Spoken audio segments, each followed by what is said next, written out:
Hi, I'm Circe Olson Wessner, the founder of the Museum of the American Military Family and Learning Center.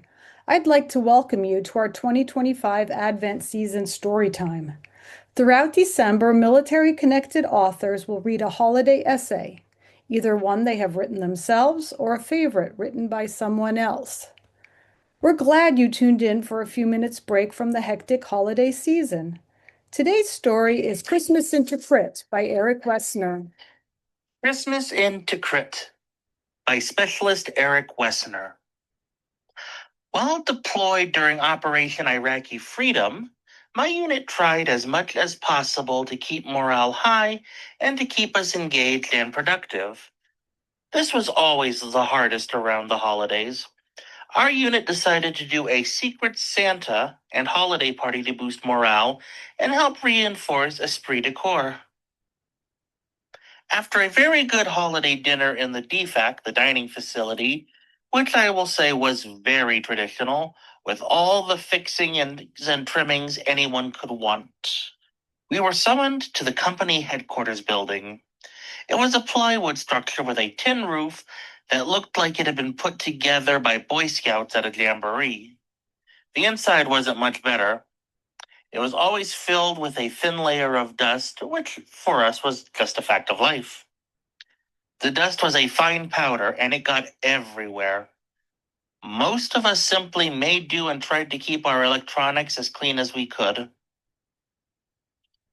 HQ lacked any real creature comforts, but it was wired for lights and powers, and I am certain it was not up to any kind of safety standard, but it was what we had. The weather was relatively cool for us by Iraq standards, at any rate, which helped put us in a bit of a holiday mood. The party began relatively late to allow for maximum participation. We arrived to find that hot wings and various snack foods had been provided by our dining facility. The room was decorated with perhaps the most forlorn-looking Christmas tree in all of Iraq. It was covered in cheap plastic ornaments that had either been shipped from home, left by the previous unit, or bought from the local souk market at inflated prices. We listened to music, joked, and watched holiday movies until it was time for the main event. Everyone had secretly drawn a name to provide a gift for.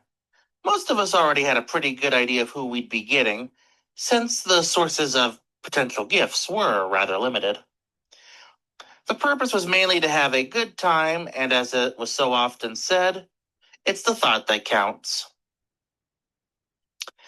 Somehow Supply had managed to procure a Santa costume for our executive officer, who dutifully dressed up as Santa and presented us with our gifts. Some of us were genuinely surprised by what we got, myself included. I ended up getting a very nice t-shirt from the local souk market on the fob. Some of the other notable gifts were DVDs, CDs, and clothing. One guy even got a full set of cologne from the market. After the gifts, we watched holiday classics on a little projector hooked up to the commander's laptop. All in all, it was a very fun party that showed us that no matter where you come from or where you are, you can still find a way to come together, get along, and have fun.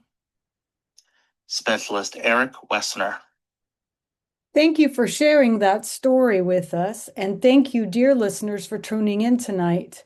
We wish you a very merry Advent season and have a good rest of your weekend. We'll see you next week. Bye.